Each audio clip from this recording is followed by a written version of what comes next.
B&B. Right, but that's B&B as the BSC format. Okay. It's confusing. It's confusing. It is. Well, BSC is not a separate coin because it's the same B&B coin, but you have to go convert it to the BSC format of B&B. It took me a while to figure this stuff out. Is that on the BSC chain? It's on the BSC chain, yes. So I have that on my MetaMask as my BSC chain, correct. so that's the correct version. That's the correct version. Okay, perfect. The native B&B is mainly for, getting discounts on your Binance trading. Oh, nice. So what's I'm doing some staking here. What's the point of staking my start? Isn't it more useful to me to not stake? So I believe that depending on how much you have, you can. I think you have to stake the amount that you're like that 50. I think you have to stake that 50. But you that's cannot. part of it. That's part of it. I believe you have to stake that 50. And then you earn some B&B awards too by doing that. Yeah, I got 0.02487 BNB for staking on here, which doesn't sound. You got like 1/50th of a B&B. Yeah, Which is actually not probably about 1/40th. it's about $10. Woohoo! Well, and again, I think you're at the maximum. If you're at 1250, you get like the God coin. I mean, you get like the everything. You was 1250 staking. 1250 staking, and again, you can unstake it pretty simply too. I get the what coin? The God coin? I mean, I think that's the one that lets you get first in line for everything, not just guaranteed. Well, so it's not just holding them; you got to stake them to be able to activate that. Yes. I got to get in line. I missed, like Wall Street Bets did a thing that went gangbusters, right? Yeah, it went to about. I mean, I think. Well, the problem is with some of these things when they go gangbusters the first day, you have to catch them. If it goes to like $5 or something, it's like all of a sudden it's like, whoops, okay, missed it, or whatever. And sometimes also the gas is really high if it's Ethereum, but I think it's less than what it is. I did buy Wall Street Bets, but I didn't, kind of play the let me try to buy and sell within an hour of the listing game. I'm usually long term on these things. I just sort of, I'm like a real estate investor. Buy low and then you figure out when they sell. So when it goes on Uniswap, like, wait a second, for them, and then it comes back down to earth. Yeah, and then if it's a good project, it goes way higher later on once they announce what they're going to do. Well, there's people who know how to play the game too, right? Because they know when it's going to move quick, they adjust so their slippage is high, right? So that their order goes through. If you just go with the standard slippage percentage, then odds are by the time yours tries to. I remember one token. This is on Ethereum. That I think the Polka starter in this case, which is sort of the Ethereum version of like what BSC starter does, but for higher fees and higher minimums and things like that.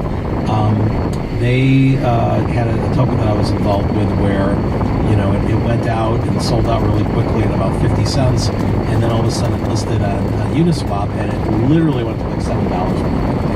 But I remember trying to sell a little bit on it at $7, and it was like a $700 fee of gas. And I was like, whoa! And of course, now that I look at it, because it came back down to like $2 or $3, probably would have been worth it because that was just sort of like the, kind of like the minuscule second there. And I thought, we'll be back to $10 when they actually roll out their game plan. So, and these kind of you can sell too early and you can sell too late, and you're never going to pick everything perfectly. Yeah, these crypto launch pads, I think, are a really interesting time right now. It's almost like the IDO, the initial exchange offering, and these sort of the kick pad and the ICO's dead, the IEO's dead, but the IDO is just getting started. Yeah, the IDO. Was it the initial decentralized offering? Initial DEX offering. Yeah. So it's basically your last step before you're going to get immediately listed on the DEX. But because the DEX is decentralized, it doesn't have the issues with the exchange offering, where a lot of them were just sort of like they would only let you raise enough to pay their fees, and then they would go and dump your token. So the IDO is kind of like, fuck you, SEC. No, I wouldn't say so. Because it's on a DEX, and you're like, it's decentralized, and it's a decentralized token, and it's on a decentralized exchange. And I think it's, I wouldn't say it's a fuck you. I'd say it's a please give us some clarity. Right. And and the fact that Uniswap is in New York City, mainly Americans, backed by American funds. Largest backer is Andreessen Horowitz, one of the top funds in Silicon Valley. They may be too big to fail, which then gives cover for everyone else. You can't say, Uniswap, they're good because they give their donations to both parties, and Pancakes, well, we're going to kill you, and they're just a fork of Uniswap. So I think that, but I know a number of lawyers who say Uniswap is going to be massively fine when they get around to figure out what they do, and that'll be 3 to 4 years from now.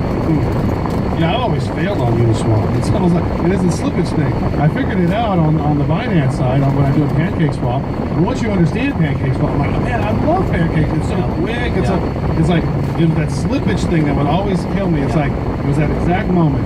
Joel would be like, oh, this is getting ready to go on. And that's why Binance has gone from $30 to $600 in the last 6 months. And eventually Uniswap will kind of fix it. But a lot of it is, once, Vitalik's beard stops growing and, they actually have Serenity, you may see a crash in the price of BSC, or you may decide that, hey, we're so used to being on here, we don't really care much about Ethereum anymore. It's hard to say. Serenity now, not later. No, I think that Binance has done a brilliant job of building a community while Ethereum has been sort of like taking a sweet time. And the same thing happened with, Bitcoin Cash wouldn't exist if Bitcoin had figured it out earlier on how to get Segwit going. The fact that it took so long, it created, top 20 coin, and then from there you end up having another top 20 coin with Bitcoin Satoshi Vision. We're still in the top 20. Then you get your Bitcoin Gold, your Bitcoin Platinum, your Super Ultra Bitcoin Diamond. Bitcoin Diamond. My favorite, if we're going to start a Bitcoin fork, I think it should be Bitcoin Cardboard. or aluminum or some other tin. Bitcoin bamboo.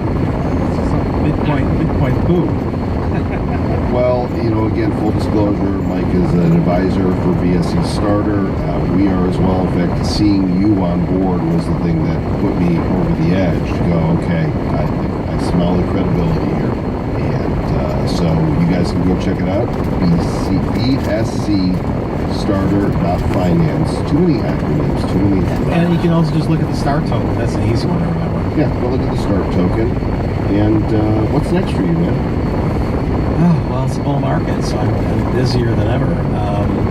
Got a couple of projects I'm excited about. One of them is not launched yet, but it's I like ones where it's both equity and a token, so that there's I like to compare it with Ethereum and consensus, right? I mean, if you only like equity, you can go and buy equity and consensus, and they're based on cash flow. And if you want the scarcity and tokenomics, then you can buy Ethereum, or you can buy both. They support each other. And so there are a number of places that I've invested in, advised, etc., both that have that mix, right? With Aspire, I mentioned previously, there's a for-profit that we did a traditional equity funding for, and then there was a very small token sale that just had a couple of buyers who were prominent funds. It was an offshore offering through Bermuda. And and I'm looking now at a few places I'm advising. They have similar models.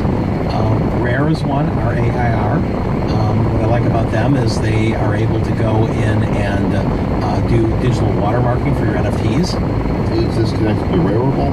No, not at all. That's Rari. RARI is a token that basically is just a token that says, hey, if you hold Rari, you can buy our Raribles for a discount. So they're only models what I consider like a little bit of an older model, which is the discount. It was BNB's initial. It was. And they realized that that's just not enough anymore, right? That's why they came up with the Binance Smart Chain. And so I think that you need to have more than just buy our token and it gives you a discount on our goods. So with Rare, they actually have a technology, a patented technology.